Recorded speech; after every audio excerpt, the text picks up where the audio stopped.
सलाम everyone and welcome back to Gol Roti. आज एक बड़ी टेस्टी डिश बनने जा रही है यार, पिज्जा कैलजोन। कैलजोन यूजुअली बेक होता है पर इसको हम स्टोव टॉप पर बनाएंगे बिकॉज यू नो हम गरीबों की कम्युनिटी है और हमारे पास मे भी ओवन ना हो। तो चलो भाई स्टार्ट करते हैं। पिज्जा डो से सबसे पहले यार एक ह्यूज प्लेट यहाँ परात में 2 कप मैदा डाल देना है। 2 कप मैदे से 2 कैलजोन्स बनेंगे। फिर 1 टीस्पून नमक ऐड कर देना है और फिर 1/4 टीस्पून यीस्ट। मैंने फ्रेश यूज किया है, आप ड्राई एक्टिव भी यूज कर सकते हैं। उसके बाद सफेद रंग के ग्लव्स चढ़ा के ना इस डो को गूंदना है। भाई कोई और कलर नहीं चलेगा, बाद में मुझे मत बोलना। सबको पहले अच्छे से मिलाओ जुलाओ, फिर नीम गर्म पानी ऑलमोस्ट 3/4 कप से गूंद लो। पानी का ना नीम गर्म होना जरूरी है वरना यीस्ट एक्टिवेट नहीं होगी। और फिर मुझे बोलोगे सुना क्या बकवास रेसिपी बताई है। बस फिर आटा गूंद लेना है, ना ज्यादा सख्त हो ना ज्यादा नरम हो। कभी किसी अंग्रेज की वीडियो देखी है जिसमें आटा गूंदना पड़ जाए ना? कितने मजे से गूंद कर कहते हैं ना, oh my god this is so relaxing, it feels like a play dough. जब डेली आटा गूंदना पड़े ना तो मैं पूछूं इनसे, फिर मैं देखूंगी कैसे मुंह टिंगा करके बोलती हैं कि इट इज सो रिलैक्सिंग। तो जब अच्छे से डो रेडी हो जाए तो इसको एक बॉल में ट्रांसफर करना है और टाइटली कवर कर देना है और रख देना है किसी गर्म जगह पर 1 से 1.5 घंटे के लिए।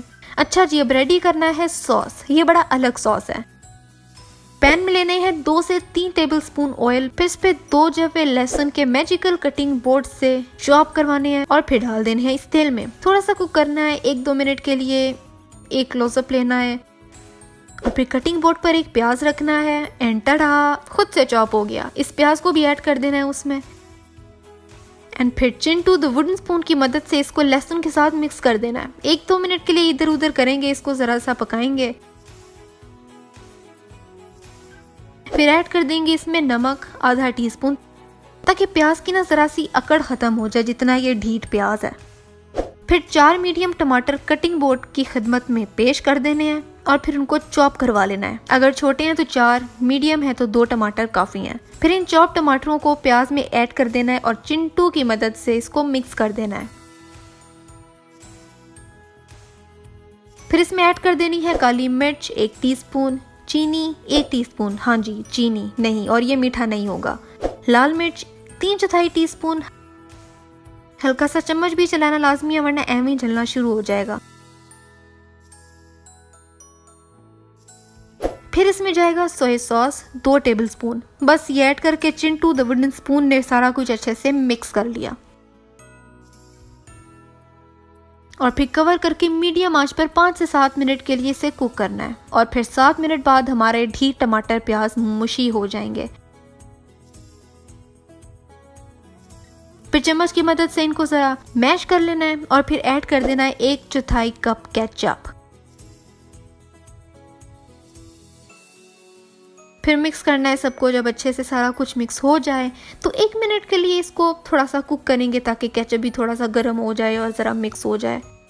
फिर आंच बंद कर देनी है क्योंकि आपका सॉस तैयार हो चुका है। फिर प्रिपेयर करना है चिकन। उसके लिए एक पैन लेना है, उसमें ऐड कर देने हैं 2 से 3 टेबलस्पून ऑयल। फिर उसमें डाल देना है तकरीबन आधा किलो बोनलेस स्किनलेस क्यूब्स में कटा हुआ चिकन। ये डालने के बाद थोड़ा सा चम्मच चलाएंगे। आई नो आज चिंटू ने बहुत काम किया है। इसमें नमक ऐड कर दिया मैंने टेस्ट के हिसाब से और गरम मसाला भी 1 टीस्पून।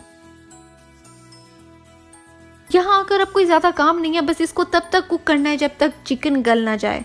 और जब चिकन गल जाए तो आंच बंद कर देनी है, सुकून का सांस लेना है क्योंकि मुश्किल काम खत्म हो चुका है और अब करनी है सिर्फ असेंबलिंग। घंटे 1.5 के बाद डो निकालेंगे, इसको एक दफा फिर से स्ट्रेची करेंगे, एक दफा फिर से गूंदेंगे और डो बहुत ज्यादा अच्छी बन जाएगी।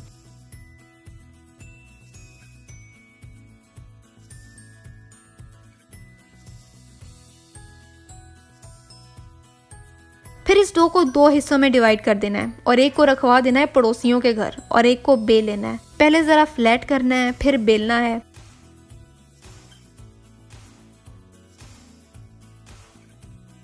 पर अगर बेलने में मसला आए और डो जरा ढिटाई पर उतर आए तो थोड़ा सा मैदा वर्किंग एरिया पर छिड़क देना है और फिर टाइम लेके इसको बड़े अच्छे से बेलना है, ना ज्यादा थिक हो और ना ज्यादा थिन हो। ये देखो कितनी खूबसूरत गोल रोटी बनी है। चलो भाई आज गोल रोटी पे गोल रोटी भी बन गई।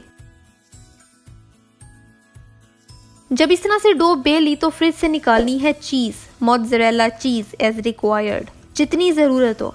फिर इस डो की एक साइड पर अपने तैयारशुदा सॉस लगा देना है, आधा सॉस यहाँ लगेगा, इक्वली फैला देना है बिल्कुल, और किनारों से हाफ इंच जगह छोड़ देनी है। अच्छे से सॉस को इवनली स्प्रेड करने के बाद अपना तैयारशुदा चिकन ऐड कर देना है, हाफ इसलिए कि ये जो सारा मटेरियल हमने प्रिपेयर किया है उससे 2 कैलज़ोन्स बनेंगे। और इसके अलावा इसमें कुछ ऐड करना चाहो तो आप कर सकते हो, जैसे जैतून, शिमला मिर्च, स्वीट कॉर्न। फिर इस पे फैला देनी है चीज। ज्यादा पसंद है तो ज्यादा ऐड कर दो, मैंने कौन सा आपके घर आके चेक करना है।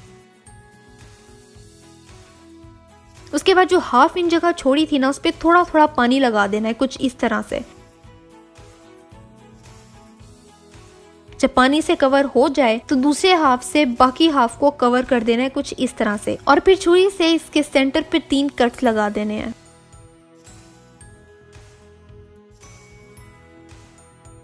और फिर फोर्क की मदद से साइड्स को सील कर देना है, कुछ इस तरह से। यार इस पॉइंट पर ना आप इसको बेक भी कर सकते हैं 175 डिग्री सेल्सियस पर 10 से 15 मिनट तक, या जब तक इस पे बहुत अच्छा सा गोल्डन कलर ना आ जाए। लेकिन हम non stick frying pan use करेंगे। चिकन का जो लेफ्ट ओवर ऑयल होगा ना, उसी में इसको कुक करेंगे। कवर करके 5 मिनट तक छोड़ देंगे इसको जरा लो हीट पे, और बीच बीच में चेक भी करते रहेंगे कि कहीं ये जल ना जाए। जब एक साइड डन हो जाए तो फ्लिप करेंगे और कवर करके दूसरी साइड भी कुक कर लेंगे। जब दूसरी साइड भी डन हो जाए तो बस फिर इसको बहुत केयरफुली निकालना है और इसको सर्विंग डिश में रखना है, और फिर थोड़ा जब ठंडा हो जाए तो फिर इसको खा लेना है। यार ये बहुत टेस्टी बनता है, थोड़ी सी मेहनत है पर and results are dope. Try करो और पिक्चर्स मुझे इंस्टाग्राम पर सेंड करो। अगर मुझे फॉलो नहीं कर रहे तो मुझे इंस्टाग्राम पर फॉलो करो, लिंक्स डिस्क्रिप्शन में मौजूद हैं। और वो लोग जो कि कैलज़ोन से फेमिलियर हैं वो शायद बोले कि सना ये कैलज़ोन नहीं, वो मुझे पता है। मैंने रेसिपी में थोड़ी सी चेंजिंग की है क्योंकि हम इसको बेक नहीं कर रहे थे, तो उस हिसाब से मैंने कैलज़ोन की शेप भी चेंज कर ली है, प्रॉपरली कुक हो जाए। अगर हम कैलज़ोन बेक करते तो उस हिसाब से रेसिपी होती, लेकिन क्योंकि हम इसको पैन में बना रहे हैं तो ये रेसिपी परफेक्ट है। तो चलो भाई, ये थी मेरी आज की रेसिपी, इसको जरूर ट्राई करना। मेरी लास्ट रेसिपी ये है, इसको यहाँ देखो, सब्सक्राइब यहाँ करो। मेरा दूसरा चैनल है, इनफैक्ट पहला चैनल है सनाज बकेट, उसको भी सब्सक्राइब करो। अगली रेसिपी कौन सी होनी चाहिए मुझे ये भी बताओ, और मैं मिलती हूँ तुमसे अगली वीडियो में एक नई रेसिपी के साथ।